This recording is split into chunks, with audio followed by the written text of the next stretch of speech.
नारायण नारायण नारायण ओम, नारायण नारायण नारायण ओम, श्रीमन्नारायण नारायण नारायण ओम, नारायण नारायण नारायण ओम, श्रीमन्नारायण नारायण नारायण ओम, नारायण नारायण नारायण ओम।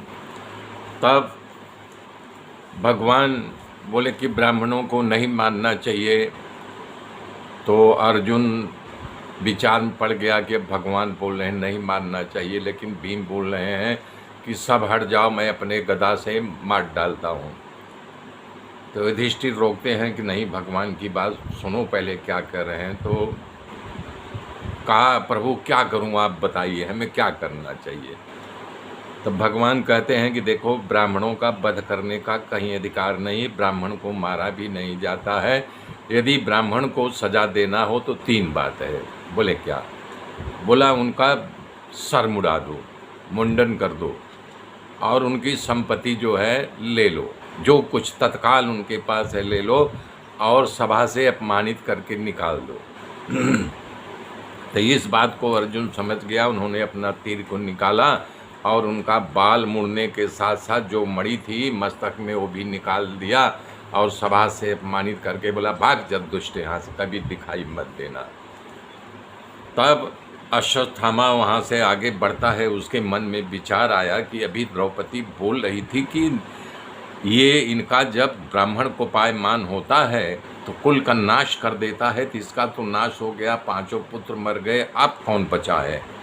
तो विचार कर रहा था, उसके मन में बात एक कौधी बोला रे रे रे रे रे, अभिमन्यु की पत्नी जो है उत्तरा निश्चित है गर्भवती है।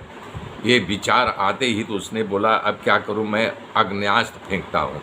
उसने छोड़ दिया, संकल्प करके छोड़ दिया।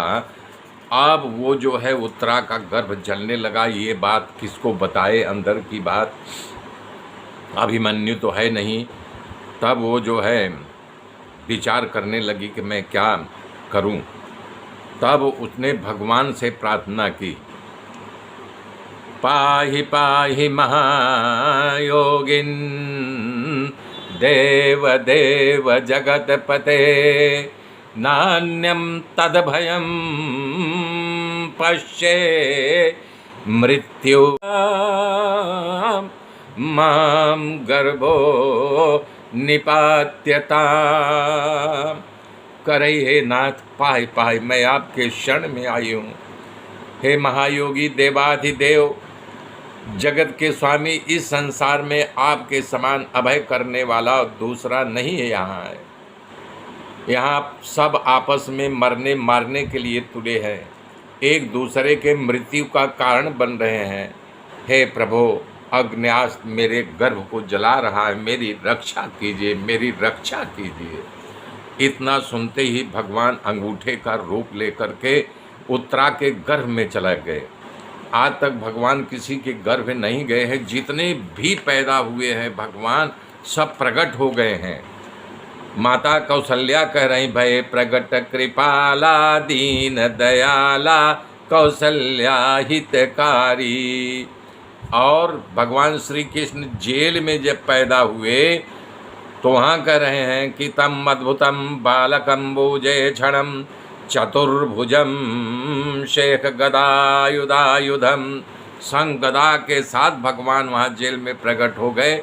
लेकिन यहाँ जो है क्रांति हो गई कि भगवान श्री कृष्ण अंगूठे भर का रूप लेकर के उत्तरा के गर्भ में समा गए और चारों तरफ घूम करके गर्भ में उस अग्न्यास्त्र को बुझा दिए और परीक्षित की गर्भ में ही रक्षा की।